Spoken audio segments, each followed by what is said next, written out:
capable. Fais monter une acclamation vers celui qui est capable. Alléluia. Magnifique, glorieux. Magnifique, glorieux Seigneur. Oui, tu es capable. Jésus. Alléluia. Alléluia.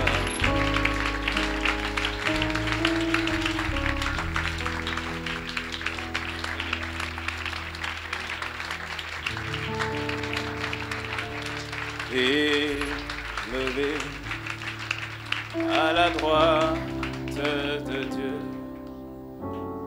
couronné de 1000 couronnes, tu resplendis comme un soleil radieux. Les êtres crient autour de toi, élevé à la droite, tu es couronné, alléluia, de 1000 couronnes, tu resplendis comme un soleil radieux, alléluia.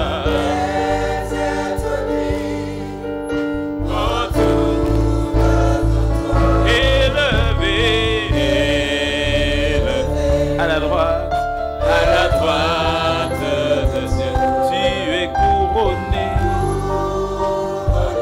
de 1000 couronnes, de splendeur, de force et de majesté.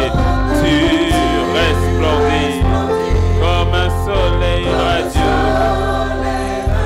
L'univers, tous les êtres crient autour de ton trône.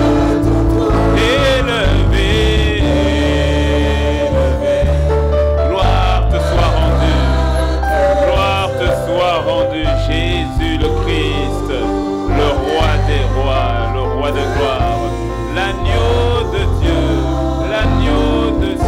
tu resplendis comme un soleil. Les êtres crient autour de ton trône. À l'agneau de Dieu soit la gloire.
Viens, ô Jésus,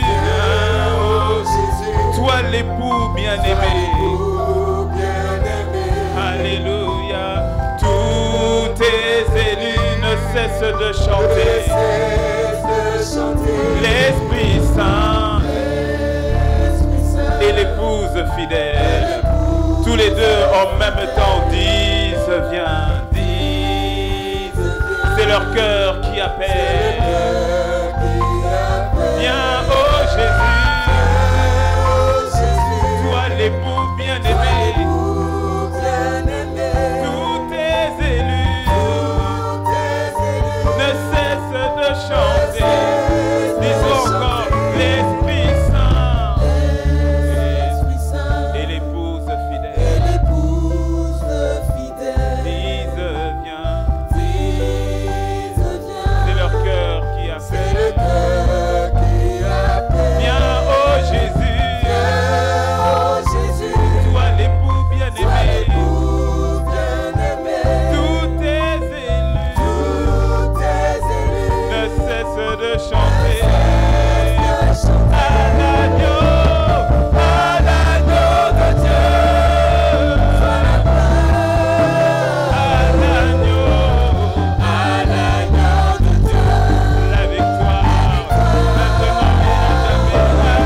ton nom soit révéré et que ton nom soit craint pour tous les siècles, maintenant et à jamais.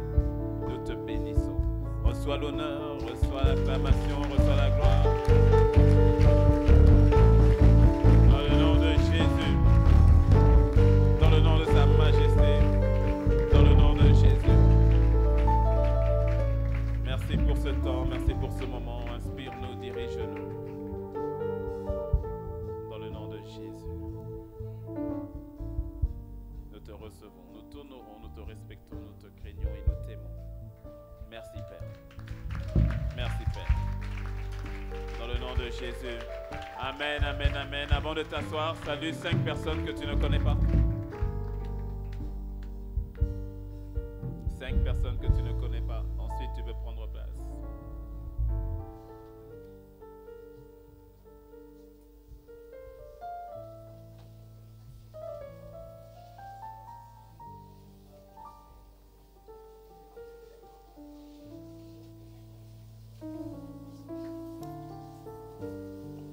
Alors ça me fait toujours sourire quand je dis salut 5 personnes que tu ne connais pas. Il y a des personnes, tu attends d'être salué par 5 personnes qui ne te connaissent pas. Dis à ton voisin, il ne faut pas tricher. Nous allons donner notre offrande tout à l'heure. On va prier par rapport à la dîme de manière prophétique et on va donner tout à l'heure. Et je voudrais continuer sur le thème, sur le message que j'ai apporté il y a 2 dimanches. Qui était là dimanche dernier? Ah, ok. J'espère que tu as bien entendu le message sur le passeport de l'éternité. Avec le pasteur Yvan. Dis-moi un bon amen. Non, dis-moi un très très bon amen. Et il y a des points sur lesquels je vais revenir encore aujourd'hui. Nous étions, juste pour faire un rappel pour ceux qui n'étaient pas là il y a 2 dimanches, on a parlé sur la base d'un texte qui est très bien connu, un verset qui est très bien connu. Quel est peut-être le verset le plus connu de la Bible? C'est voilà, c'est Jean 3,16, à l'unanimité, Jean 3,16, qui dit 1, 2, 3.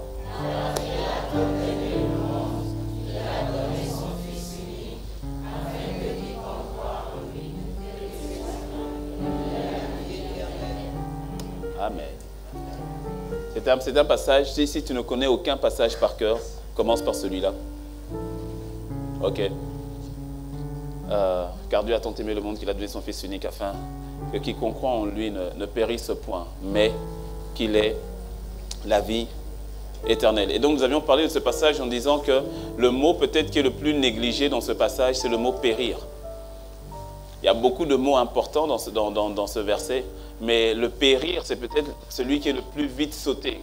Hein, parce que le Seigneur est clair, il dit que Dieu l'a envoyé, l'a donné cadeau pour toi et moi, afin que nous ayons la vie éternelle, oui, mais afin que nous ne périssions pas.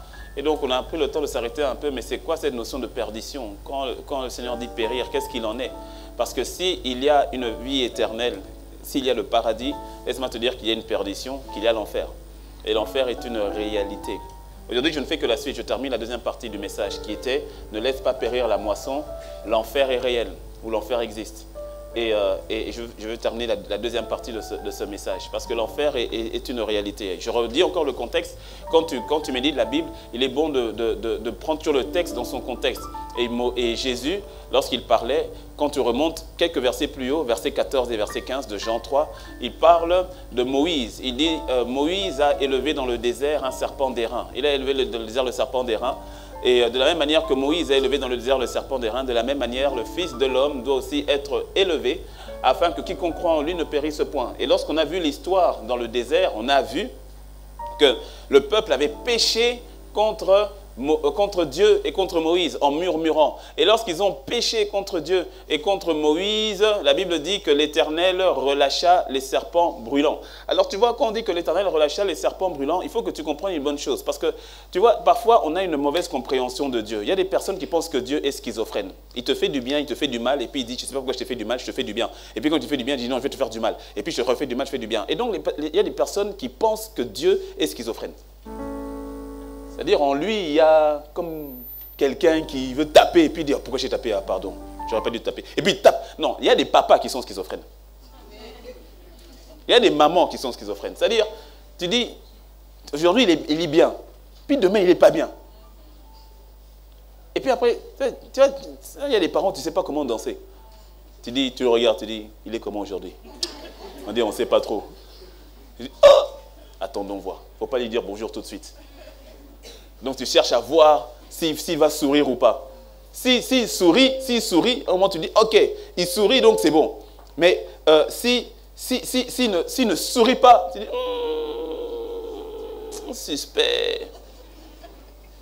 Non, Dieu n'est pas schizophrène. Dis-moi amen. Non, Dieu n'est pas schizophrène. Quand la Bible dit et que l'Éternel relâcha les serpents brûlants, il faut que tu comprennes une chose. Ils sont dans un désert.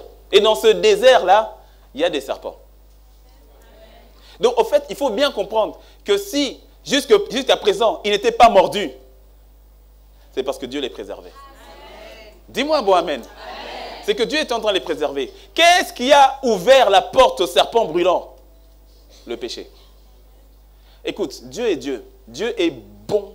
Dieu est amour, c'est sa nature. Il n'a pas de l'amour, il est amour, c'est sa nature. Il y a une différence entre dire que ce verre est rempli d'eau.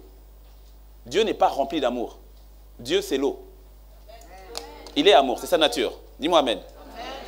Mais tu sais, de la même manière aussi, Dieu est saint. Tu ne lui enlèves pas ça. Dieu est juste. Tu ne vas pas lui enlever ça. Et il est bon de prendre Dieu pour qui il est, pas pour celui que tu veux qu'il soit.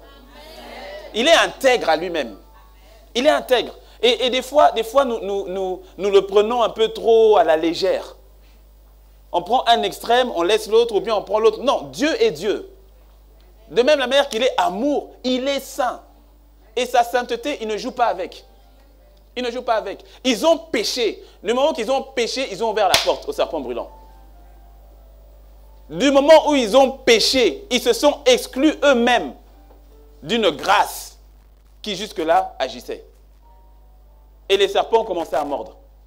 Et quand les serpents ont commencé à mordre, les gens mouraient. Il y avait donc une perdition. Les gens mouraient. Et c'est dans ce contexte-là que le peuple vient auprès de Moïse. Et le peuple, au moins, a été honnête. Il dit, nous avons péché. Au moins, il a été honnête. Il dit, on a péché. On a mal parlé contre Dieu. On a mal parlé contre toi. On a péché. Il dit, maintenant, pardon, il faut intercéder. Et quand Moïse intercède, le Seigneur maintenant dit, fais un serpent d'airain. De telle manière à ce que tous ceux qui seront mordus, ça veut dire que la morsure va continuer. De telle manière à ce que tous ceux qui seront mordus, lorsqu'ils regarderont au serpent, ben ils ne mourront pas. Ils vont conserver la vie. Et Jésus dit, de la même manière que Moïse a élevé le serpent d'airain. Qu'est-ce qui a provoqué la nécessité d'un serpent d'airain? C'est la morsure des serpents qui a été provoquée par le péché.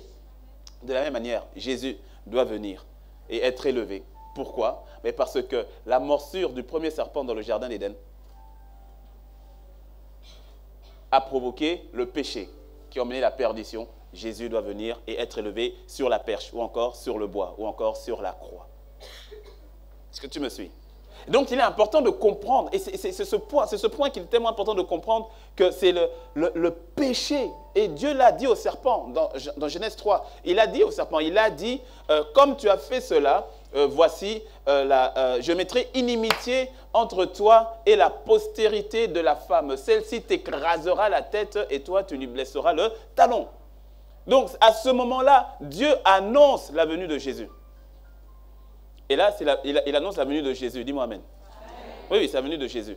Et puis, il y a un point qui est important, et on en parlait avec quelques frères la semaine dernière. C'est important, il dit, je mettrai inimitié entre toi, il dit à Satan, je mettrai inimitié entre toi et la postérité de la femme. C'est là que tu sais qu'il parle de Jésus.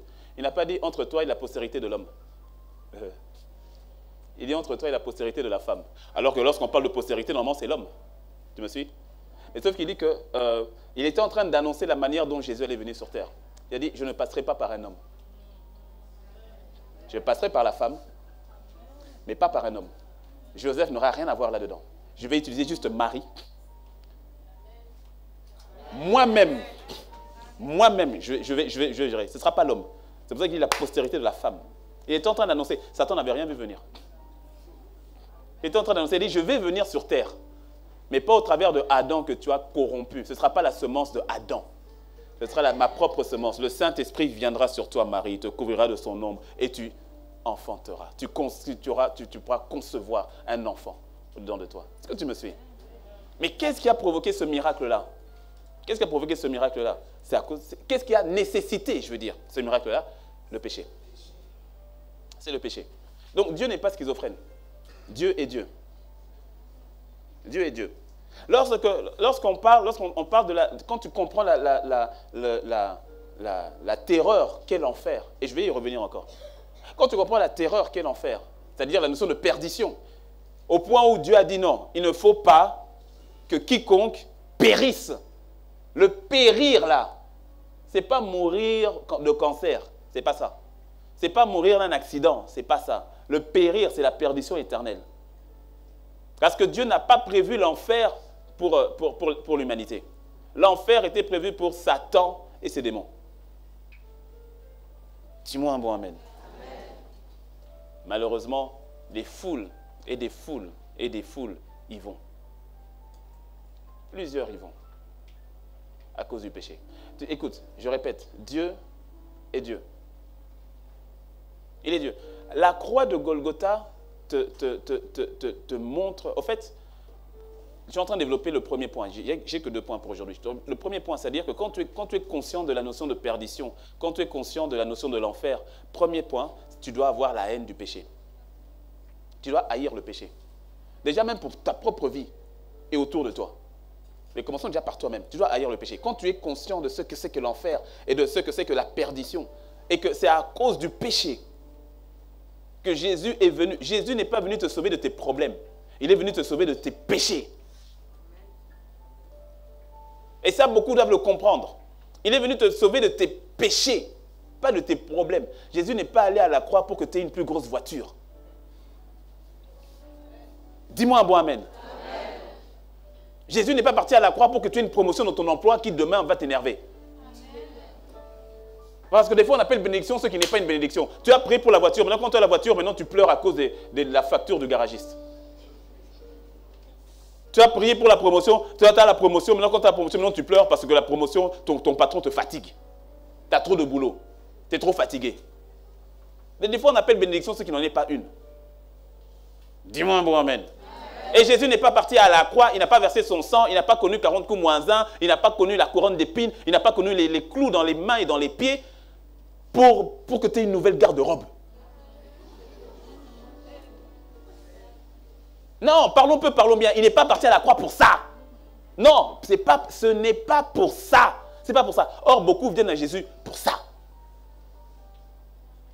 Il y a un problème. Non, je te promets, il y a des personnes qui viennent à Jésus, mais au fait, ils sont toujours dans leur péché. Hein. Oui, c'est une version améliorée de leur nature pécheresse. Ils sont les mêmes, les mêmes. Tu sais, c'est impressionnant de savoir qu'il y a des personnes qui sont venues à Christ qui n'ont jamais pleuré sur leur situation de pécheur et de pécheresse. Jamais. Ils sont arrivés tels qu'ils sont. Je dis, oh Seigneur, il paraît que tu donnes le mariage. Dans ma condition, donne-moi le mariage. Oui, baisse pas la tête. Oui. Ah, mais Seigneur, il paraît que tu donnes l'argent. Dans ma condition, mais Seigneur, donne-moi l'argent. Ah, qu'est-ce qu'il faut dire? Il faut dire maintenant des Alléluia. Ok, Alléluia. Qu'est-ce qu'on dit encore? Gloire à Dieu. Ok, gloire à Dieu. On fait quoi? On vient le dimanche à l'église? Ok, on vient le dimanche à l'église. On fait quoi? Il faut prier aussi? Ok, je vais prier. On fait quoi? Il faut lire la Bible? Je vais lire la Bible. Il n'a pas changé. Version améliorée de lui-même. Baisse pas la tête, on saura que c'est toi. Sur Internet, baissez pas la tête, parce qu'on est en direct sur Internet. Baissez pas la tête, sinon on saura que c'est vous aussi. Je vous vois. Est-ce que tu me suis? Je répète, Jésus n'est pas venu te sauver de tes problèmes. Il est venu te sauver de tes péchés, qui d'ailleurs est source de tous tes problèmes. Mais c'est de ton péché. Et c'est intéressant de voir qu'on peut être enfant de Dieu, mais on est léger, malgré tout, avec le péché. Et ça, c'est subtil. C'est subtil. Très subtil. Parfois, pas si subtil que ça. Parfois, non. Parfois, ça ne l'est pas. Et parfois, ça l'est. À la croix te démontre Dieu dans tout ce qu'il est. La croix est le rendez-vous. C'est le lieu où tu vois la nature de Dieu dans sa totalité. À la croix, tu vois l'amour de Dieu. À la croix, tu vois la colère de Dieu. À la croix, tu vois la bonté de Dieu. À la croix, tu vois la justice de Dieu. La croix est le rendez-vous de la nature divine de Dieu manifestée. À la croix, tu vois l'amour de Dieu en ce qu'il a donné son Fils à ta place. Et à la croix, tu vois la justice de Dieu lorsque tu vois qu'est-ce que Dieu a fait de son propre Fils à cause du péché. Est-ce que tu me suis? Quand tu comprends cela, tu ne prends pas Dieu à la légère. Il est bon, il est amour, mais mon Dieu, c'est Dieu. Il est Dieu. Il est Dieu. Je donne l'exemple au premier culte. Un juge, une jeune femme qui s'est fait arrêter par la police parce qu'elle a traversé une zone en voiture, elle a traversé une zone qui était limitée à 30 km/h. La zone était limitée à 30 km/h parce que c'est une zone où il y a des hôpitaux et il y a beaucoup de personnes à mobilité réduite dans cette zone, donc qui sont en fauteuil roulant, et puis voilà, donc il y a des écoles aussi, donc il y a beaucoup d'enfants. Et donc dans toute cette zone, la loi a dit qu'il ne faut pas rouler à plus de 30 km/h afin de ne pas être un danger pour les gens qui y sont. Or, cette jeune fille, avec son bolide, elle est venue et elle a traversé, elle a roulé dans cette zone quasiment à du 120 à l'heure. Et donc, elle a été repérée, la police l'a poursuivie, l'a arrêtée, et de par l'infraction et de par le différentiel qu'il y avait entre le kilométrage autorisé et l'infraction à laquelle elle a été flashée, automatiquement, là, ce n'était pas une amende qu'on lui donne tout de suite, c'était d'abord retrait de permis direct et comparution automatique devant le tribunal. Lorsqu'on a présenté le cas, le procureur a présenté le cas au juge, en expliquant les faits que je viens de te dire, le juge a dit, les faits sont tellement graves, que soit, mademoiselle, vous partez en prison là, maintenant, il n'y a pas de haut caution, vous partez en prison directement, ou bien ce sera la peine maximale, la peine financière, la pénalité maximale. Et la pénalité maximale est de 25 000 $, donc c'est-à-dire à peu près, on m'a dit au premier culte, je crois 11 millions ou 12 millions, à peu près. À peu près 11 ou 12 millions à payer là, maintenant. Si vous ne payez pas tout de suite, c'est prison directe. Parce que vous avez été un danger pour la communauté. Et bien sûr, la jeune fille, 25 000 $, 12 millions, là tout de suite, elle va les sortir où? Donc, la sentence est tombée. Le juge a frappé. Boum, sentence. Et dès que le juge a frappé, après le juge s'est levé et il est parti du côté de l'huissier. Il est parti au niveau de l'huissier. Donc, le juge a donné 25 000 $ de sentence. Le juge est parti au niveau de l'huissier. Il a pris un chèque. Il a fait un chèque de 25 000 $ qu'il a donné à l'État. Et après, les gens n'ont pas compris, jusqu'à ce que les gens comprennent au fait que le juge, c'était le papa de la fille. Est-ce que tu me suis? Le juge était le papa de la fille. Mais ce qui est intéressant, c'est que le juge l'a jugé. Est-ce que tu me suis? Le juge n'a pas regardé que c'était sa fille. Le juge a regardé à ce qui devait être fait, à la loi. Il n'a pas regardé que non, bon, c'est sa fille, circonstance atténuante. Il a donné la peine maximale. Il a jugé. Et dans son amour, c'est lui qui allait payer pour sa fille. Mais la fille a été jugée. C'est exactement ce que Dieu a fait. Est-ce que tu me suis? La sentence est tombée. Il ne faut pas croire que non, Dieu a fermé les yeux. Dieu ne ferme pas les yeux sur le péché. Dis-moi un bon amen. Je veux que tu le comprennes, mais vraiment trop bien. À aucun moment, Dieu n'a fermé les yeux sur le péché et il ne le fera jamais. Dieu ne ferme pas les yeux sur le péché. Non, ça lui a coûté son fils. Ça lui a coûté une souffrance extrême. Exactement. C'est pour ça que tu comprends pourquoi est-ce que Abraham est le père de la foi. Parce que Abraham était sur le point de subir ce que Dieu a subi. quand il dit à Abraham, va sacrifier Isaac. C'est-à-dire que Abraham est sur le point de faire du mal à son propre fils. Dieu l'a arrêté. Il a dit, non, mais non, je sais. Non, non, ne fais pas ça. Ne fais pas ça. Mais moi, je le ferai. Moi-même, je vais le faire. Ésaïe a dit, qui a reconnu le bras de l'Éternel? Son bras à Dieu lui-même est tombé sur son propre fils à la croix. Il a fait en sorte que la sentence soit la sentence prononcée sur Jésus à cause du péché. Et laisse-moi te dire, quand cela arrivait, tu crois que le Père rigolait? Tu crois qu'il était dans la joie de voir son fils souffrir pour quelque chose qu'il n'a pas fait? Tu crois qu'il était dans la joie de dire, bah, souffre, tapez-le, frappez-le? Tu crois qu'il était vraiment dans la joie? Je peux imaginer le Père avec les larmes aux yeux de voir son fils en train de prendre tout cela. Mais je peux imaginer le Père aussi en train de ne pas interrompre la chose par amour pour toi. Est-ce que tu arrives à voir l'état dans lequel Dieu devait se trouver? Tu aimerais que ton fils soit libéré, mais en même temps, il faut qu'il aille jusqu'au bout. Pourquoi? Par amour pour toi. À cause de quoi? À cause du péché. Qu'est-ce qui te fait croire que Dieu est laxiste avec le péché?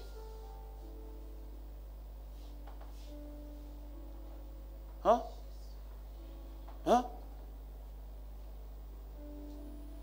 Dieu n'est pas schizophrène. Dieu est Dieu. C'est pour cela que nous nous présentons devant lui par le sang de Jésus, ce n'est pas par nos œuvres. Tu comprends l'importance du sang de Jésus? Parce qu'il n'y a que le sang innocent de Christ qui nous rend purs pour pouvoir nous présenter devant Dieu. C'est tout. Donc je viens dans ta présence, Seigneur, c'est par le sang. Par ton sang. Et quand tu te rappelles que ce sang a coulé à cause du péché, tu ne rigoles plus avec le péché. Tu ne badines plus avec le péché. Quand tu vois le sort de ceux qui se retrouvent en enfer à cause du péché, et que tu vois quelle est la souffrance, les tourments qu'ils subissent pour l'éternité en enfer à cause du péché, tu ne rigoles plus avec le péché. Lorsque tu es conscient de la notion de perdition, quand tu es conscient par rapport à l'enfer, ça doit te donner la haine du péché. Je pourrais même dire, ça doit te donner aussi la peur du péché, quelque part.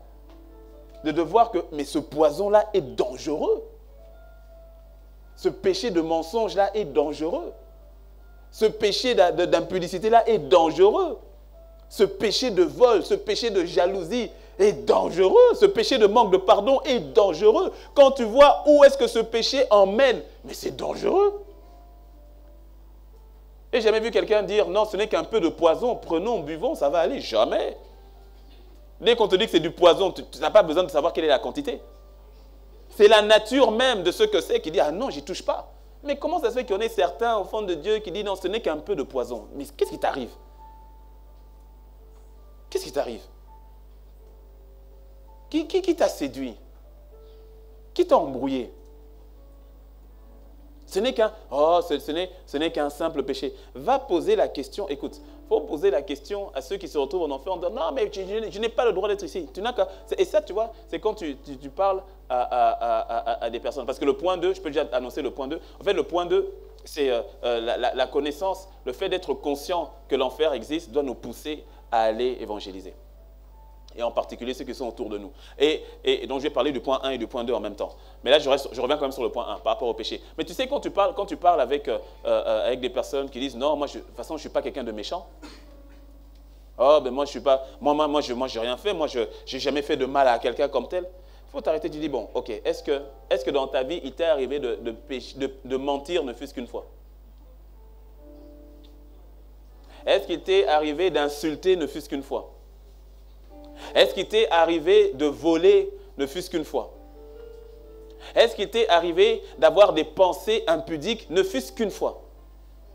Si ça t'est arrivé ne fût-ce qu'une fois, tu es condamné. Tu es condamné. Et le salaire du péché, c'est la mort. Tu comprends à quel point nous avons besoin d'un sauveur? Est-ce que tu comprends la notion du sauveur? Tu comprends pourquoi est-ce qu'on a besoin d'un sauveur?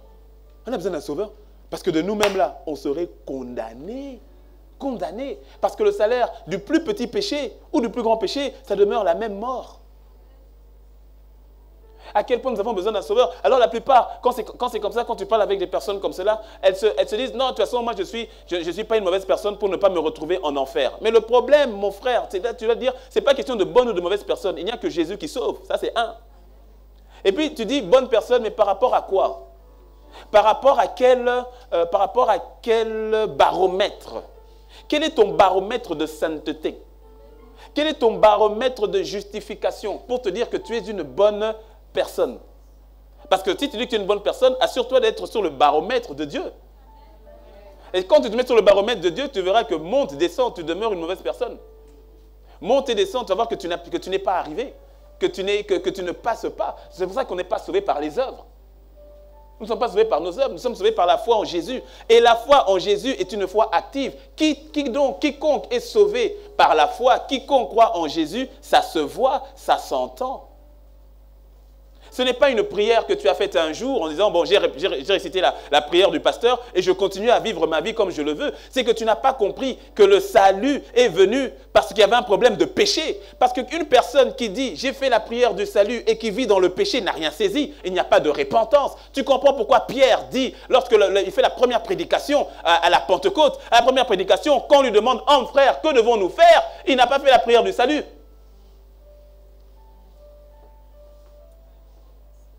Il a dit, répentez-vous. La prière du salut est une prière de confession qui t'emmène dans une vie de repentance. Ce n'est pas j'aime pas le mot magique, mais ce n'est pas une formule magique. Ce n'est pas juste une formule magique. J'ai récité, j'ai fait, donc maintenant je suis sauvé. Certes, beaucoup, par la grâce de Dieu, beaucoup, en priant cela, ont engagé leur cœur, ont engagé leur foi et sont rentrés dans la repentance et sont sauvés. Mais certains ne le sont pas.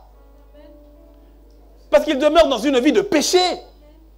Mais il faut que je te le dise, parce que Jésus revient chercher une église sans tache ni ride. Mais il faut que tu sois au courant que si tu continues dans cette vie de péché, tu vas être surpris, mon ami. Tu vas être surpris que cette surprise ne te rattrape pas.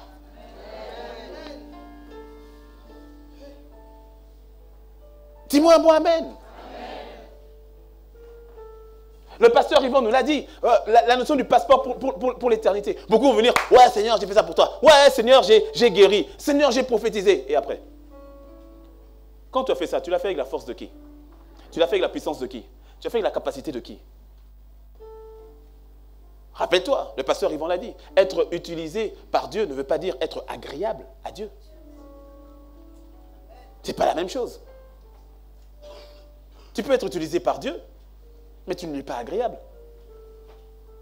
Ça s'appelle l'onction. La capacité surnaturelle de pouvoir être au service de Dieu. Dis-moi un bon amen. Je disais au premier culte, et c'est un exemple qui, par la grâce de Dieu, jamais n'arrivera. Dis-moi un bon amen. Dis-moi un bon amen pour moi-même. C'est-à-dire, je disais au premier culte, je peux venir prêcher ici en sortant d'un hôtel avec la femme d'autrui. Ça n'arrivera jamais, par la grâce de Dieu, jamais. Mais je veux te donner cette image forte, ok, en l'appliquant sur moi-même pour que tu comprennes. Et je peux sortir directement d'une chambre d'hôtel avec la femme d'autrui, avec une femme qui n'est pas la mienne. Et je viens ici directement, je prêche, je parle et tout cela. Tu es touché, j'ai été touché, sinon on m'a touché et tout. Tu es guéri, tu es sauvé, normal, tranquille. Est-ce que tu le sais? Est-ce que tu le sais? Pourquoi? Et parce que Dieu t'aime. Et si le Seigneur veut m'utiliser, parce qu'il t'aime, il va m'utiliser. C'est pas pour autant que je suis agréable à Dieu. Dieu dit à Moïse, Moïse, parle au rocher. Il ne faut pas le frapper une deuxième fois, parce que Christ n'est frappé qu'une fois. Avant, tu avais frappé. Maintenant, on frappe. Christ a été frappé, il est mort à la croix qu'une seule fois. C'était ça l'image au fait du rocher. Parce que Christ est le rocher. Donc avant, il avait frappé, l'eau est sortie. La deuxième fois, Dieu a été très explicite. Il a dit, parle au rocher. On ne frappe pas Jésus deux fois. Parle au rocher. Moïse, dans un élan de colère, et franchement, entre nous, Moïse était, la Bible dit d'ailleurs, c'était l'homme le plus patient. Mais franchement, que Moïse, à un moment donné, il s'énerve un peu, bon, on peut comprendre, non? Parce que le peuple là, non, c'est pas possible. Donc Moïse, non, il dit non, non, vous m'énervez trop là, vous m'énervez. Allez, il voit le rocher, allez, il frappe le rocher. Qu'est-ce qui s'est passé? L'eau est sortie ou pas? L'eau est sortie. L'eau est sortie. Pourquoi? Le peuple avait soif quand même. Dieu aime le peuple. Moïse a désobéi? Oui. L'eau est sortie? Oui. Le peuple a bu? Oui. Le peuple était content? Oui. Dis-moi amen. Mais en coulisses. Dieu dit, Moïse, viens. Tu sais, il y a des moments, tu sais quand ton père t'appelle, quand il ne dit pas grand-chose. Tu dis, viens. Toi, souvent tu dis,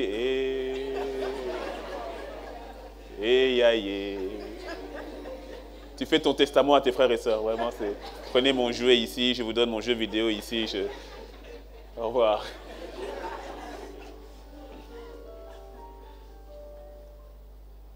Dieu a repris Moïse. Et il lui a dit, à cause de ce que tu as fait, Canaan, tu ne vas pas voir, tu ne vas pas rentrer dans Canaan. Hé Dieu, avec tout ce qu'il a fait. Il dit, non, tu ne rentres pas à Canaan. Tu t'arrêtes, tu vas t'arrêter ici. Tu ne verras pas Canaan.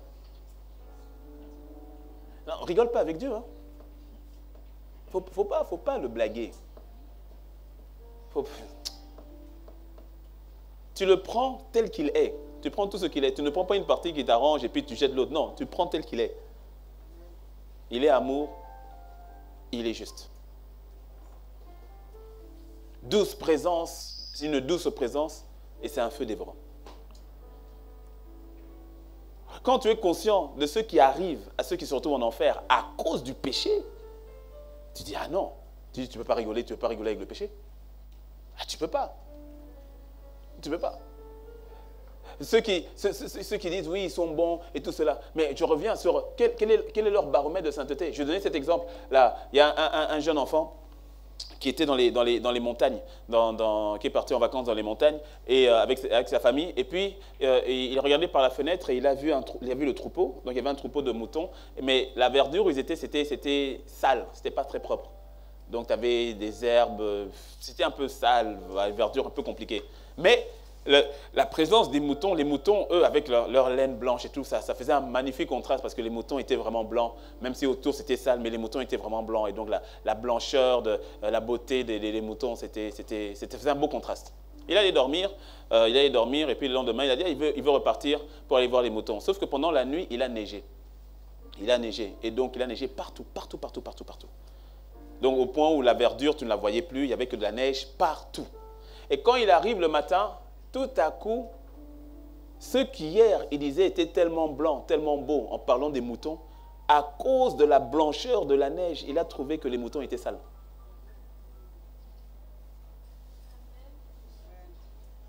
Il a trouvé qu'au fait, leur laine n'était pas si blanche que ça. C'était jaune, jaunâtre, grisâtre, à cause de la pureté de la neige qui était tout autour.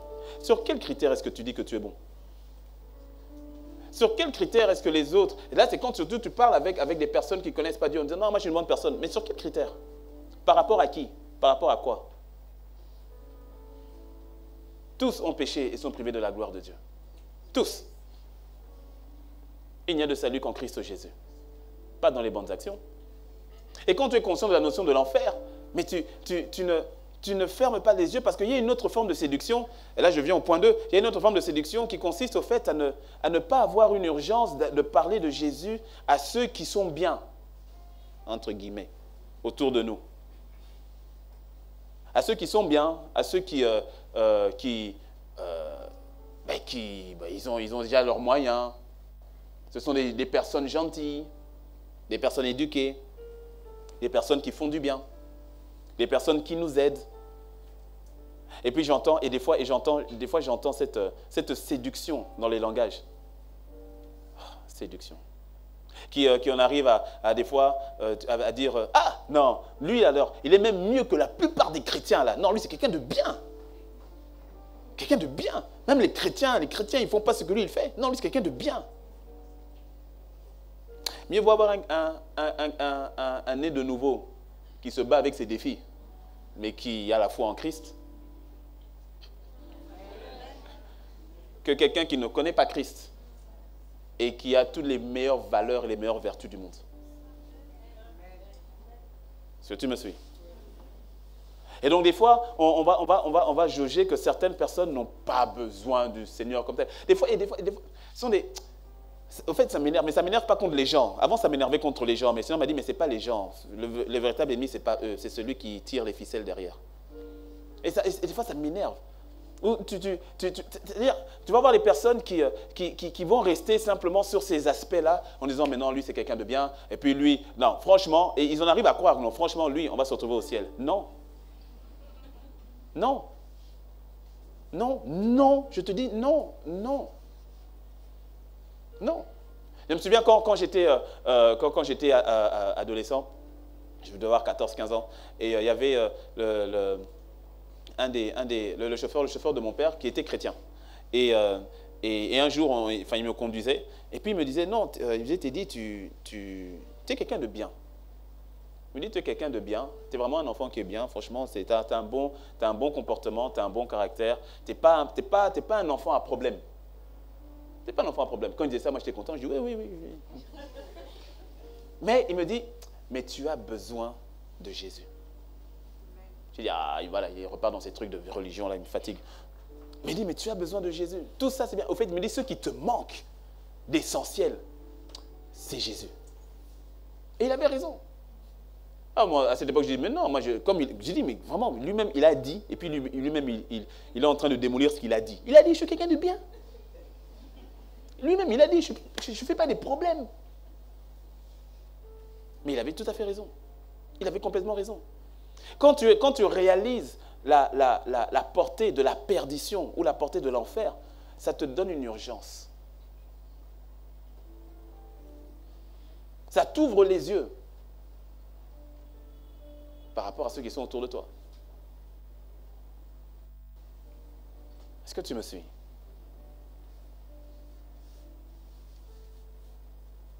Non, l'enfer est horrible, hein? Laisse-moi te donner encore 2 ou 3 caractéristiques par rapport à l'enfer. L'enfer est un endroit de puanteur extrême. En fait, avant que j'aille là-dessus, j'avais dit il y a 2 dimanches que la Bible parle beaucoup de l'enfer. Et là, je continue l'étude dessus et c'est intéressant de voir que ça parle beaucoup plus que je le croyais, au fait. Tu as à peu près 150 versets qui te parlent de l'enfer dans la Bible. Je ne pensais pas qu'il y en avait autant. Je ne pensais pas qu'on pouvait même atteindre une centaine. Entre ceux qui te parlent de manière explicite et ceux qui font allusion. Quand tu vas dans les psaumes, quand tu vas dans Proverbes, quand tu vas dans Ézéchiel, quand tu vas dans Jérémie, quand tu vas dans Ésaïe, pour ne citer que ceux-là de l'Ancien Testament. Plusieurs fois où David parle, en fait, il parle sous l'onction prophétique en faisant allusion à l'enfer. Plusieurs fois.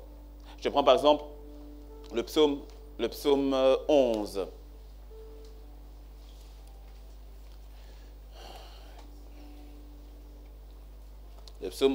Quand je prends le psaume 11 au verset 6, où il est en train de parler du méchant.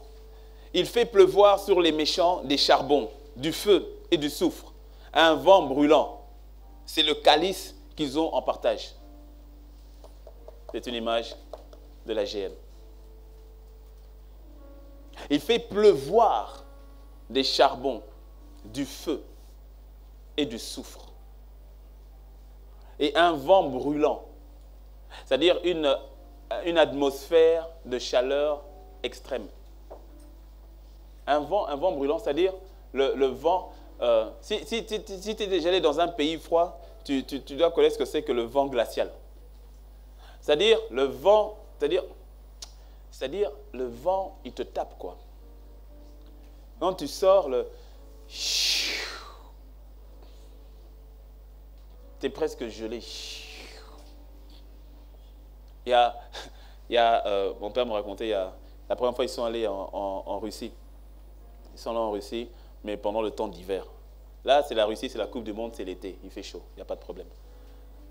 L'hiver, c'est un autre paysage. Et ils sont allés en hiver en mission. Ils sont partis en mission là-bas. Et on leur avait dit, c'est dans les années 80 je crois, on leur avait dit vraiment porter maximum. C'est-à-dire, venez avec ce que vous avez de chaud. Hein, mais quand vous allez arriver, vous allez acheter sur place. Parce qu'il n'y a rien de ce que vous avez là-bas en Afrique de chaud qui va vous tenir au chaud ici. Ça n'existe pas. Donc venez avec le maximum de ce que vous avez au chaud. Dès que vous arrivez, on va vous préparer des manteaux spécialisés, adaptés, comme tel. Et la première, donc ils sont arrivés à l'hôtel. Et puis maintenant, ils devaient sortir.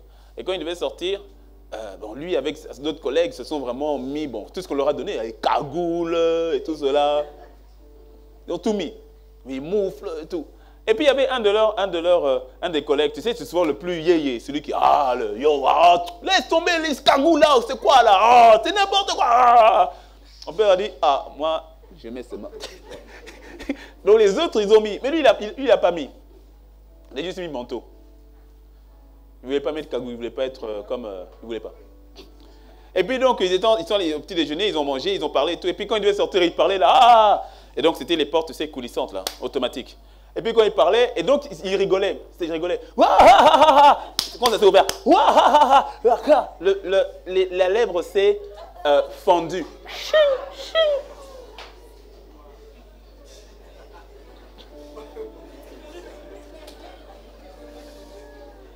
Direct. Chac. Le vent, c'est-à-dire ça, en quelques secondes, ses lèvres sont gercées. Comme il rigolait.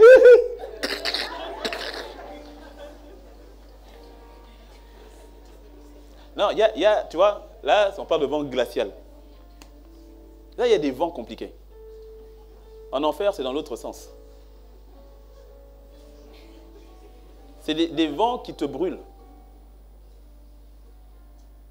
Vent brûlant. Alors, tu vois, essaye de te rappeler la température la plus chaude qu'on ait eue à Cotonou. Essaye de te rappeler vraiment là. C'est rien. Strictement rien. Je ne sais même pas si c'est un aperçu. Strictement rien. Tu sais, dans certains pays, surtout quand tu vas dans le Sahel, dans certains pays où quand il fait chaud, tu as l'impression que tu es en train de brûler au fait. Tu vois, non? Tu as l'impression que tu noircis à vue d'œil. Et on dirait que je suis devenu encore plus foncé. Et qu'est-ce qui se passe? C'est comme si...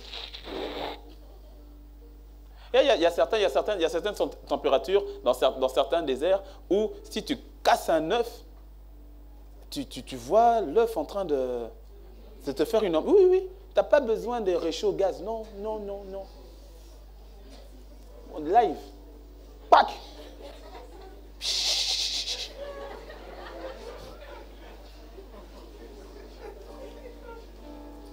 Mais ça encore, c'est rien. Ce n'est qu'un pâle aperçu de ce qui se passe en enfer. L'odeur. Rappelle-toi de l'odeur. Tu te rappelles quand Jésus veut ressusciter Lazare? Qu'est-ce qu'on lui dit? Qu'est-ce que Marthe lui dit? Il dit, Seigneur, pardon, on ne va pas t'infliger une torture. Il sent déjà. Ça veut dire plusieurs choses. Quand elle dit il sent déjà, ça veut dire que le corps est avancé dans l'état de putréfaction. Ça veut dire que les asticots sont déjà là. Et c'est intéressant de voir que tous les témoignages qui parlent de l'enfer parlent des asticots, des vers. De la même manière que sur le plan naturel, lorsqu'il y a la mort, les asticots commencent à prendre la relève. En enfer, puisque c'est une mort éternelle, ces asticots sont constamment là. Sauf que ce n'est pas les mêmes, ce sont des asticots qui ne brûlent pas. Et qui traversent, non pas un corps, un cadavre, mais qui traversent ceux qui y sont. Qui sont comme des cadavres vivants. Constamment. Il y a un policier qui raconte, on les a appelés pour aller intervenir dans un appartement où il s'avère que le propriétaire de l'appartement était mort depuis 2 semaines. Et donc quand ils sont arrivés, quand ils sont arrivés dans la chambre, il dit, bon, d'abord le corps était totalement en décomposition et il y avait des asticots partout. Il y avait des asticots partout. Et il dit, mais l'odeur, au bout de 2 semaines, il dit l'odeur, c'est-à-dire que l'odeur, c'est comme si on te prend ton estomac, on te On te touche l'estomac, on te le retourne. C'était des policiers, des gaillards. Les trois, ils étaient 3 ou 4. Tous sont sortis. Ils ont vomi. Ils ne pouvaient pas. Ils ont vomi. L'odeur, ils ne pouvaient pas. Il dit, ils ont dû laver leur uniforme. 2, 3 fois, 4 fois, l'odeur ne partait pas. Ils ont brûlé leur uniforme. Parce que l'odeur avait imprégné le tissu de leur uniforme. Ça ne partait pas. Ça, c'est ce que fait un seul corps. Imagine des millions de corps qui sont dans cet état-là de putréfaction, sauf que c'est une putréfaction, le corps se décompose et il revient. Il se décompose et il revient. Il se décompose et il revient. Tu te rappelles de l'image de la corde? Pour l'éternité. Sans arrêt. Sans arrêt. Une douleur maintenue. Tu te rappelles qui ici s'est déjà brûlé, ne fût-ce qu'une fois, avec un fer, le réchaud, ou bien peut-être plus au 1er, 2e ou 3e degré, mais au moins tu as connu la brûlure ne fût-ce qu'une fois dans ta vie. Normalement, si tu ne lèves pas la main, je ne sais pas où tu vis. Mais ne fût-ce qu'une seule fois dans ta vie, tu as connu une forme de brûlure. Ok? Enfant ou autre, ça nous est arrivé. Moi, je me rappelle la brûlure du fer. Je n'ai eu besoin de me brûler qu'une seule fois pour comprendre c'est quoi cet appareil. Le fer, ou bien le réchaud, ou voilà, et tu vois, ou bien quand tu prends un plat chaud, trop chaud, et quand tu prends, et puis, tu vois comment l'information monte à ton cerveau, et tu n'as qu'une seule contre-information qui dit, lâche ça. Lâche ça, ou détache-toi, mais en tout cas, fais quelque chose.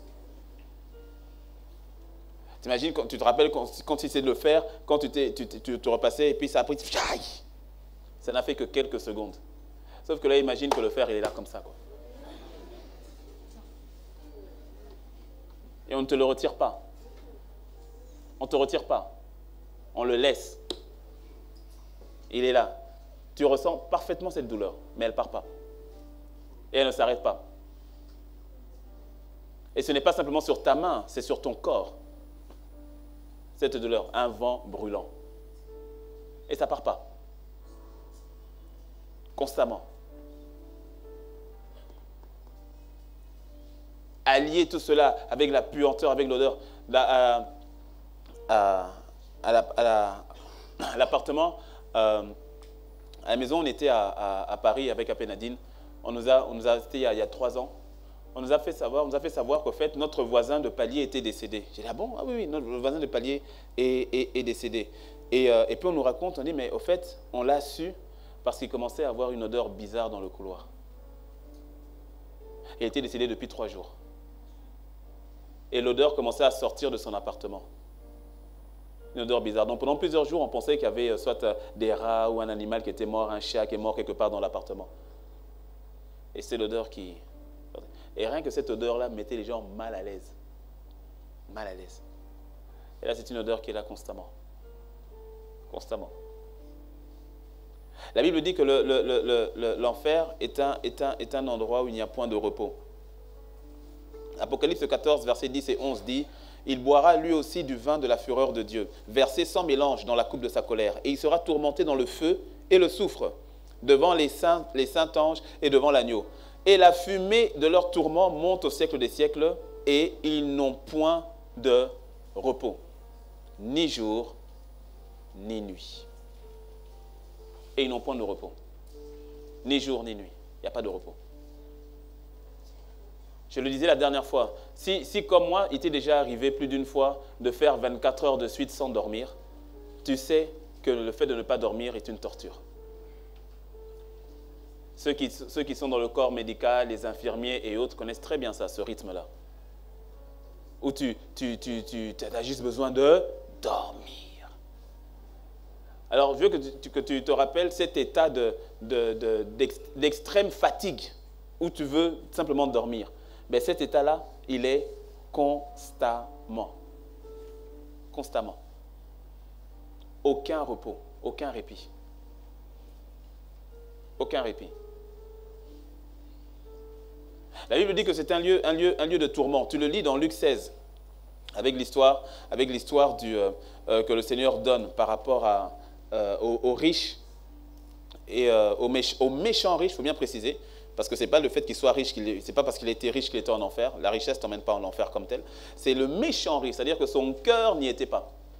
Dis-moi un bon amen. Donc Luc 16, verset 24.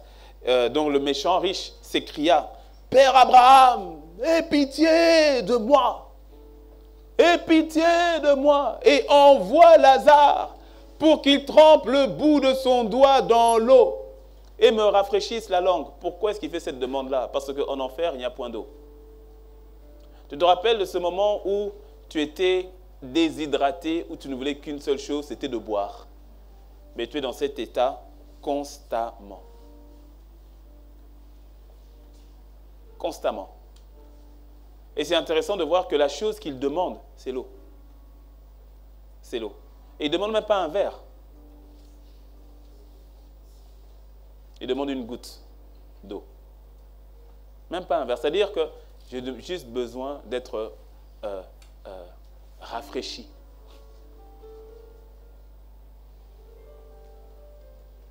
Pas une seule goutte d'eau.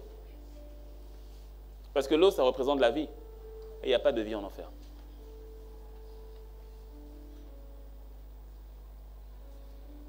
Est-ce que tu me suis? Il dit, car je souffre cruellement dans cette flamme, un feu éternel. Un feu qui ne s'éteint pas.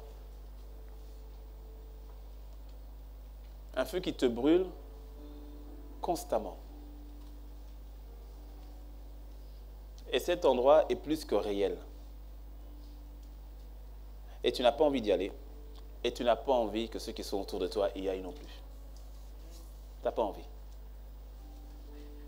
Tu n'as pas envie. Alors je termine en disant ceci. La réalité de l'enfer doit te pousser, à haïr le péché. Et par rapport à toi-même, par rapport à ta propre vie, et le péché autour de toi, de manière générale. Non pas à haïr le pécheur, mais à haïr le péché. Je dis bien haïr. Tu dois, ce que Dieu appelle péché, tu dois l'appeler péché. Il n'y a pas de petit ou de grand péché. Péché, c'est péché. Que tu prennes une pomme entière, tu prennes une mangue entière, ou bien un quart de mangue, ça demeure une mangue. Ça demeure une mangue.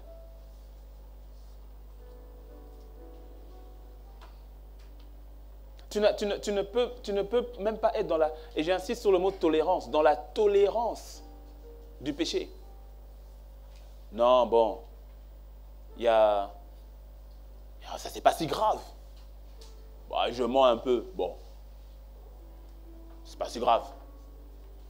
Quoi? Bon, je pardonne aux gens, mais lui je ne le pardonne pas. Mais les autres, il y a beaucoup que j'ai pardonné. Donc ça va. 2 ou 3 que je ne pardonne pas par rapport aux 10 ou 30 que j'ai pardonné, ça va. Ça s'appelle la tolérance du péché. Ne joue pas avec ça. Hein. Ne badine même pas avec ça. Je sens une véritable urgence dans le cœur de Dieu par rapport à son Église. Hein. Par rapport à son Église. D'ailleurs, ne me prenez pas à la légère. Je ne veux pas que tu sois surpris. Hein? J'ai raconté dans l'histoire de... là, c'est l'histoire qu'on m'a racontée. C'est le frère, un pasteur que je connais bien et que je respecte beaucoup et qui œuvre beaucoup pour Dieu et qui est d'une humilité. En tout cas, non, c'est un bon pasteur, quoi, rien à dire. Enfin, en tout cas, je vois, très bien. Et il œuvre beaucoup pour le Seigneur. Et qui a eu la vision, la vision par rapport à l'enlèvement. Et qui a vu les autres monter et lui, il ne montait pas. Il a dit la peur qu'il a saisie, il ne pouvait pas l'expliquer. Il ne pouvait pas expliquer la peur qui le saisissait. Et il voit les autres, il dit, hé, et puis il dit, Seigneur. Il a dit, la peur l'a saisi, la peur, le désarroi. Et au lieu de se voir monter, il entend se voir descendre. Il dit, hé, Seigneur. Et puis tout à coup, d'un coup, il a commencé à monter. Et puis quand il montait, il entend le Seigneur lui dire, je t'ai fait grâce. J'ai dit, hé. Moi, je connais la vie de ce pasteur. Non, quelqu'un de très bien. Je m'inspire chez lui. Et c'est quelqu'un de humble. Ce n'est pas que je connais de loin. Je connais. Quand il m'a dit ça, je dis... Sur le coup, quand il disait...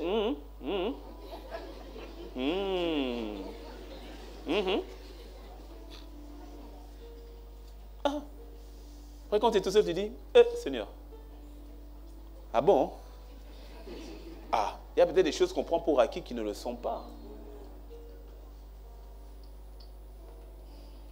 Il y a peut-être des choses que l'on prend pour, non, c'est bon, c'est fait, c'est acquis, et peut-être qu'ils ne le sont pas comme tels. Alors tu comprends de plus en plus les paroles du Seigneur qui te dit veillez et priez, soyez sobres. Et de toute façon, tes paroles, travaillez à votre salut avec crainte et tremblement. Et tu comprends que quand il dit que ceux qui commettront l'iniquité, je dirais, je ne t'ai jamais connu arrière de moi, vous qui pratiquez l'iniquité. Tu comprends les paraboles qu'il donne des 10 vierges, les 5 folles et les 5 sages. Et tout cela commence à prendre un sens. Le Seigneur ne parle pas pour ne rien dire.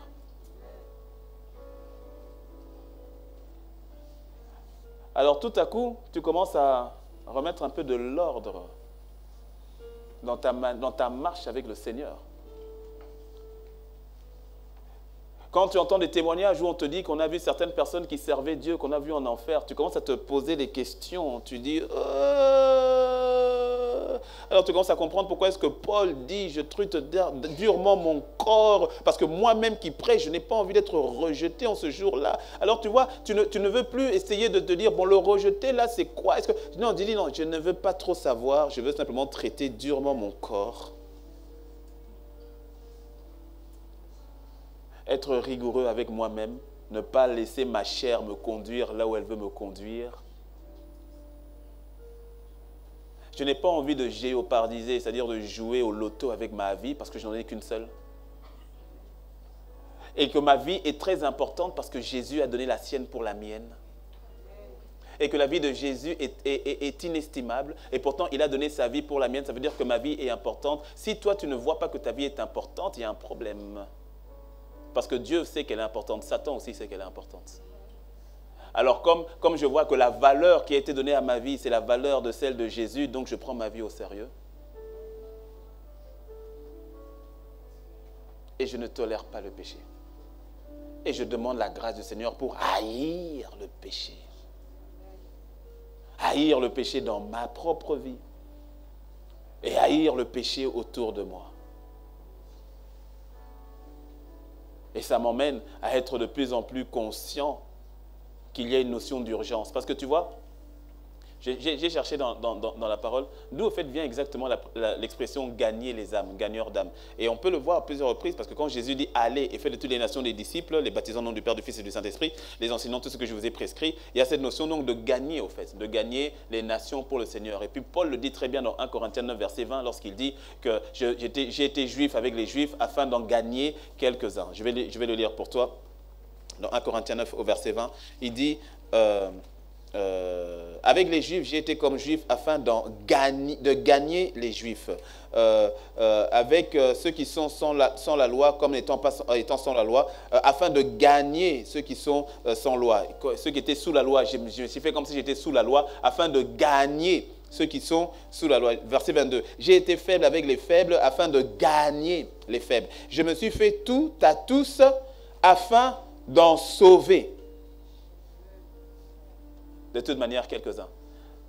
Et ça, c'est important. Il a parlé de gagner, gagner, gagner. Et puis à la fin, il dit afin d'en sauver. Pourquoi? Parce que gagner et sauver, c'est les deux faces encore de la même pièce. Gagner pour la vie éternelle, sauver de la perdition. Car il a envoyé son Fils unique afin que quiconque croit en lui ne périsse point, mais qu'il ait la vie éternelle. Gagner pour la vie éternelle. Donc, sauver de la perdition et gagner pour la vie éternelle. C'est la même pièce. Sauf que quand tu restes que dans la notion de gagner, c'est bien, parce que c'est un gain pour le royaume. Mais quand tu vois l'importance de sauver, tu comprends qu'on sauve les gens de l'enfer. Et sauver emmène une urgence, parce qu'on sauve toujours de quelque chose. Tu vas sauver quelqu'un d'un accident. Tu vas sauver quelqu'un d'une maladie. On sauve toujours d'un danger. Et souvent, c'est la notion de sauver qui emmène la notion d'urgence. Si tu ne restes que sur la notion de gagner, tu peux te dire « j'ai mon temps ». J'ai mon temps, je vais voir ma stratégie. Tu vois, quand il s'agit de gagner, stratégie et tout ça, et il le faut. Mais quand tu es conscient de sauver, il faut faire la stratégie vite parce qu'il y a une urgence. Des fois, pour sauver, il n'y a pas de stratégie. Il y a quelqu'un qui il va tomber. Alors, asseyons-nous. Voyons voir comment on va faire. Il est sur le point de tomber. Pour le sauver, il est au 3e étage, il va tomber. Ok, asseyons-nous. Je propose que nous prenions une réunion demain à 21h pour savoir qu'est-ce qu'on va mettre en place pour le sauver du fait. Non, quand il y a une urgence, il dit hey, venez. On n'a pas préparé, mais on doit simplement le sauver. Il y a des cas d'urgence où tu n'as pas besoin de préparation et tout. On va faire une retraite et tout cela. Tu vois les personnes en train d'aller en enfer, tu viens simplement le sauver. Quand tu vois une personne qui est en danger, tu cries hey, attention le danger. Tu ne prends pas le temps. Ah non, tu interviens parce qu'il y a une urgence. Parce qu'il y a une urgence. La semaine prochaine, pour le jeûne et prière, le thème du jeûne et prière, c'est se tenir à la brèche pour ma Jérusalem. C'est-à-dire pour ta famille, pour tes amis, pour tes collègues, pour tes proches, ceux qui sont autour de toi, tes parents, tes enfants, ton conjoint. Et prier et intercéder pour eux, se tenir à la brèche pour eux, prier, intercéder pour eux. Chaque jour, lundi, mardi, mercredi, jeudi, il y aura des thèmes bien précis. On va prier d'abord pour la famille comme telle. Et puis on va prier pour les amis. On va prier. Mais en tout cas, ce sera dans ta Jérusalem. Et puis le vendredi, au fait, ce ne sera pas atmosphère de gloire. Ce sera ADP, atmosphère de prière. Ce sera atmosphère de prière. Où on prend les sujets d'intercession, on met ensemble et on prie et on intercède. 1, on chasse 1000, 2, on chasse 10 000. Il y a des sujets pour lesquels tu pries depuis longtemps lorsque ton frère et ta sœur viennent pour prier pour le salut d'un tel, pour prier pour la conversion d'un tel, pour prier pour la libération d'un tel. Tous ceux-là qui sont dans l'idolâtrie, le Seigneur va faire quelque chose cette semaine. Tous ceux-là de ta famille qui sont dans la franc-maçonnerie ou bien qui sont dans la rose-croix, qui sont dans tout ce qui est occulte, le Seigneur va agir d'une certaine manière. Tous ceux-là qui sont loin de Dieu et qui cherchent le Seigneur, ceux-là qui sont dans le péché, ceux-là qui sont dans les drogues, qui sont dans les boîtes de nuit, ceux-là qui sont simplement qui sont athées et tout cela, le Seigneur va faire quelque chose. On va se tenir à la brèche pour dire Seigneur, il faut qu'on en sauve un maximum. Avant d'aller sauver ceux qui sont à Parakou, ceux qui sont à Savalou et autres, il y en a qui sont dans ma maison, sous mon toit, il y en a qui sont juste à côté de moi, il y en a que je vois tous les jours. Seigneur, je vais me tenir d'abord à la brèche pour ma Jérusalem. Tu viendras avec le nom de la personne. Tu viens avec son nom. Tu viens, tu notes. Voilà, il y a un tel, Seigneur, un tel. Tu viens, on va prier par rapport à ça. On va s'appuyer sur Acte 16, 33 qui dit « Crois au Seigneur Jésus-Christ et tu seras sauvé, toi et toute ta famille. » On va s'appuyer sur Josué qui dit « Moi et ma maison, nous servirons l'Éternel. » Ce fils-là rebelle, ce fils rétrograde, le Seigneur va aller le chercher là où il est. Le Saint-Esprit va planer sur lui, il va planer sur sa vie. Parce que lorsque tu vas dire la parole de Dieu, il y aura quelque chose qui va se passer. Il va te dire non, il faut que je revienne à la maison. Ce mari qui est parti adultère, est parti depuis longtemps et tout. Lorsqu'on va prier, lorsqu'on va intercéder, on va élever la voix. Tu vas voir que le Seigneur va agir et je vais le récupérer. Ce qui veut dire que d'ici la semaine prochaine, parce que ce n'est pas demain, c'est le lundi prochain, c'est lundi 16. Donc d'ici la semaine prochaine, fais en sorte que toi-même, que ton cœur soit léger. Parce que j'ai remarqué qu'il y a des personnes qui ne peuvent pas prier pour d'autres parce que ton cœur est tellement lourd par rapport à cette personne. Je parle à une femme, par exemple, dont le mari est parti. Ça t'a fait mal, parce qu'il est parti avec une autre. Donc, en fait, quand tu as du mal à prier pour lui, parce qu'il t'a fait mal. Donc, il faut d'abord que toi-même, ton cœur déjà soit... Que la haine, l'amertume, la colère, tout ça qui est dans ton cœur, il faut déjà extraire ça. Cet enfant qui est parti, il a fait la honte de la famille. Avec tout ce qu'il a fait, il a fait la honte. Et donc, en fait, en toi, il y a la colère par rapport à tout ce qu'il a fait. Il faut d'abord extraire ça. Que cette semaine soit une semaine d'introspection par rapport à toi-même. Tolérance zéro par rapport au péché. Et il n'y a pas de petit ou de grand péché. Tolérance zéro. Dis-moi un bon amen. Tolérance zéro. Zéro. Oui. Je bénis déjà le Seigneur au premier culte, à la fin du premier culte. J'ai plein de messages qui sont arrivés. Pasteur, je dois confesser, il y a eu ça. Pasteur, je dois confesser, il y a eu ça. J'ai dit, ok, quand le Saint-Esprit au moins touche et que les gens se répandent, c'est une bonne chose. Dis-moi un bon amen. Amen. On va incliner la tête.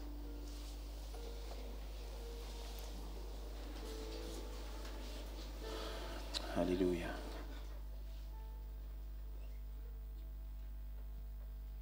Alléluia. Parle à Dieu, parle au Seigneur. tolérance zéro par rapport au péché. Alors, regarde à toi-même. À quel niveau est-ce que le péché a été toléré, accepté? À quel niveau? Il y a des choses sur lesquelles hier tu étais radical. Hier tu pouvais être radical sur certaines choses. Mais qu'est-ce qui fait qu'aujourd'hui il y a une forme de laisser aller? Avant tu étais radical sur des images, il y avait certaines images, certaines séquences de films, certains films même. Ah, c'était radical. Certains mangas pour quelqu'un. C'est radical. Tu n'y allais pas. Quelqu'un me dira oui, mais moi j'ai arrêté. Moi je ne vais plus sur les sites pornographiques et tout cela. Mais il y avait même d'autres choses, tu n'allais plus. Et puis tout à coup maintenant, bon, c'est pas si grave. Qu'est-ce qui s'est passé? D'où vient cette tolérance subite? D'où vient cette tolérance soudaine? Regarde à toi-même. Regarde à toi-même. Rappelle-toi l'image avec les moutons. Est-ce que ta robe est aussi blanche qu'elle ne l'est par rapport au baromètre de la parole de Dieu? Est-ce que ta robe est aussi blanche qu'elle doit l'être par rapport à ce que Dieu attend de toi? Est-ce que ta robe est aussi blanche que cela? C'est le Seigneur qui te revêt d'un habit nouveau. Mais ta responsabilité, c'est de garder cet habit propre. C'est cela, marcher dans la sanctification. La sainteté ne vient pas de toi. La sainteté ne vient pas de tes œuvres. La sainteté vient de Dieu, car lui seul est saint. Et c'est ainsi que par le sang de Jésus et Christ en nous, nous recevons sa sainteté, par le Saint-Esprit qui vit en nous. Sa sainteté, nous l'avons. C'est pour ça qu'on t'appelle saint. C'est pour ça qu'on nous dit, on parle de l'assemblée des saints. Mais en ce qui concerne de marcher dans la sainteté, là, ça vient maintenant à notre responsabilité. Ou encore, si tu veux, à garder cette robe blanche, à garder cette robe immaculée. Là, c'est de ta responsabilité. Et c'est ça, marcher dans la sanctification. Et tu comprends quand la parole de Dieu dit que sans la sanctification, nul ne verra le Seigneur. Sans le fait de marcher dans la sainteté que Dieu t'a accordée, tu dois haïr le péché. Parce que la réalité de l'enfer doit t'emmener à haïr le péché. Tu comprends que Jésus est parti à la croix à cause du péché. Il n'y a pas de petit péché. Le mensonge, Jésus est parti à la croix à cause du mensonge. La jalousie, Jésus est parti à la croix à cause de la jalousie. La gloutonnerie, la gourmandise, Jésus est parti à la croix à cause de la gourmandise, de la gloutonnerie. Les querelles, Jésus est parti à la croix à cause des querelles. Quelqu'un dira, oui, non, le péché c'est le meurtre, c'est l'adultère, c'est l'impudicité. Le péché est péché. Et quand tu réalises cela, quand tu réalises ce que Jésus a subi à la croix et la réalité de l'enfer, la destination finale du péché, tu dis non, je ne peux pas tolérer le péché. Je dois haïr le péché. Alors tu pries, tu dis Seigneur, fais-moi grâce de haïr ce que toi tu es. Fais-moi grâce de haïr ce que toi tu es. Fais-moi grâce de rejeter ce que toi tu rejettes. Fais-moi grâce de marcher dans l'obéissance à ta parole. Et encore là, c'est la grâce de Dieu. Mais tout n'est que grâce. Mais encore, ne prends pas la grâce de Dieu en vain, a dit l'apôtre Paul. Le Saint-Esprit nous dit, ne prends pas ma grâce en vain. Oui, tu as besoin de ma grâce pour vivre la vie divine. Mais ne prends pas ma grâce en vain. C'est-à-dire ne la dénature pas, ne la banalise pas. Alléluia. Élève ta voix, parle à Dieu, parle à Dieu, parle à Dieu. Alléluia.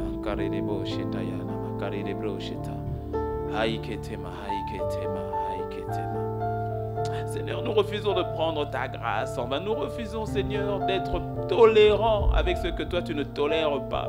Nous refusons d'être légers avec ce que toi tu appelles abomination. Fais-nous grâce, Seigneur, fais-nous grâce. Shararabosa, fais grâce à ton église. Sherelebosa. Ararabrosa. Kaiteba, saiteba, kaiteba, saiteba. Kaiteba, saiteba. Haïke